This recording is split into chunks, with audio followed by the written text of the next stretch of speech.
Sullivan County Sheriff's Office has arrested and charged the man with first-degree murder after he admitted to killing his wife by strangulation.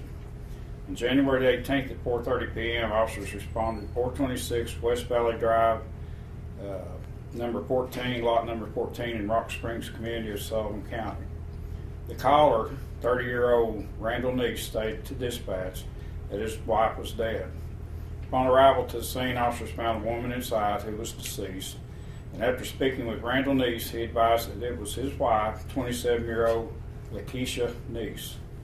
In a written statement, Randall Neese admitted that he killed Lakeisha by strangling her with an electrical cord. He admitted he initially tried to smother her with a shower curtain, and then, when unsuccessful, wrapped the cord from a straightening iron around her neck until she was unconscious.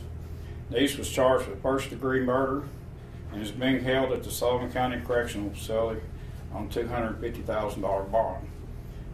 He's set to appear in court on January 25th. Do you know the motive at this time?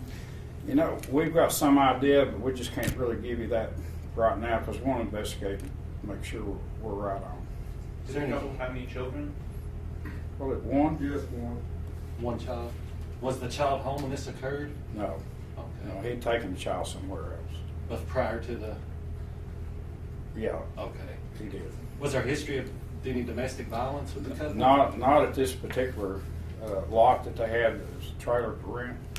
And but we think there might be some other places. We just got to do more investigation to find out. I'm not sure right now how long they lived there. How old was the child? Do you know, Reese? 3 years old. 3-year-old, a girl or a boy? Girl. 3-year-old girl. Who wasn't home at the time? No. Some neighbors reported hearing gunshots. Can you confirm whether or not that's true? There was gunshots, but it wasn't from the officers or anything. And I don't know why he did. He went outside and fired a couple rounds. I don't know if he fired them in the air or in the ground, but for whatever reason, he did that. So the gunshots came after the murder then? As far as I understand. Did she have an order of protection against him? Did she, Reese? I don't know of No. any. No. No, they didn't find it. So Mr. Reese was found at the home after he made the call, Yes. and he complied, and was there any issue bringing him into custody or No, anything? Or was there wasn't any issue. I mean, he complied with the arrest, and he was out. There was a car out next to the trailer, and that's where he was at, and they arrested him without incident. What's next in terms of the investigation for you guys? We just got a lot. You know, we want to look back on their history, the family history, try to find anything there that might make this where we understand it better. And we got to talk to family members, people they worked with. So there's a lot of work to be done. Do you know if the couple was going through a divorce at the time? Not that I know of. What will happen to the child now?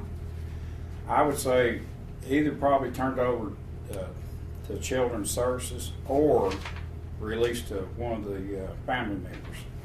That would be my guess. If they're okay, and they seem to be pretty good people. And so I'd say child be released to them. That's just what I think. Did he have a previous criminal history or record at all? Not that I know of. Do you, Reese? No, I didn't find How long have they been married? I don't know. We still got a lot to find out. Is this neighborhood one where you see a lot of crime, or is it? No, say less? you know, it's just a typical neighborhood. You know, we get calls there like we do any other place. So I don't think there's any unusual amount of phone calls we get from neighbors out there on any violence or anything. How unusual is it for the person suspected to be responsible to go ahead and make that phone call? Is that unusual? Yeah, it's very unusual. It's happened before over the years. I do know that, but that is just really rare that, you know, he'd pick up the phone and call and say what he did.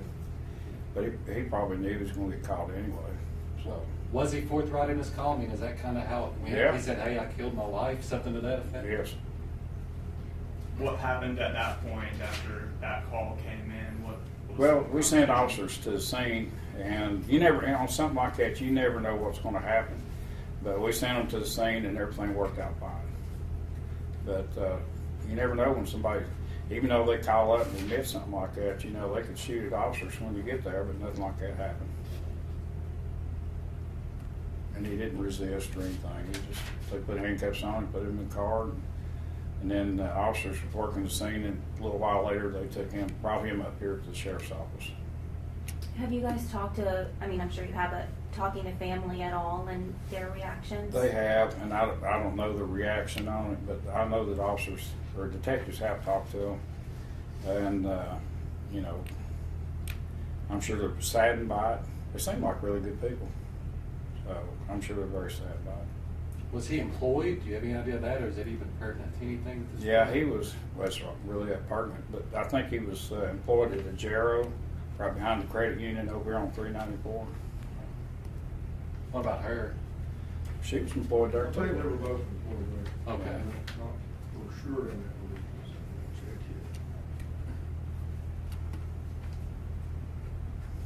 And where was the child again during the murder? He had taken the child, was it to his dad's? Took his, my understanding took it to the suspect's brother's house. Got the suspect's brother's home. Do you think that he took the child out of the home in anticipation of murdering her? Yes, I do. I think that's what was on his mind. I think he had it on his mind to do that, but he didn't want the child there when it happened, so he took the child, took him somewhere else. Or her. Is this one of the more bizarre cases you guys have seen in terms of? You know, over 20 years we've seen a lot of bizarre cases, but this is one of them. This is a little different than what we normally see. Usually somebody will commit a murder and they'll take off, and you have to find them, and you work all night long trying to find them. This case, he just stayed there. And I don't know too many times any of them ever just called up on the telephone to dispatch and said, I just killed somebody. That's just very unusual. But the whole case is a little bit bizarre. Did the suspect have to break into the home or just pulled up and? He has a key, so I'm sure he just walked right in. So they weren't estranged or anything like that? Not that we know of. All right. Well, is that it? All right, That's good. thank you for coming out.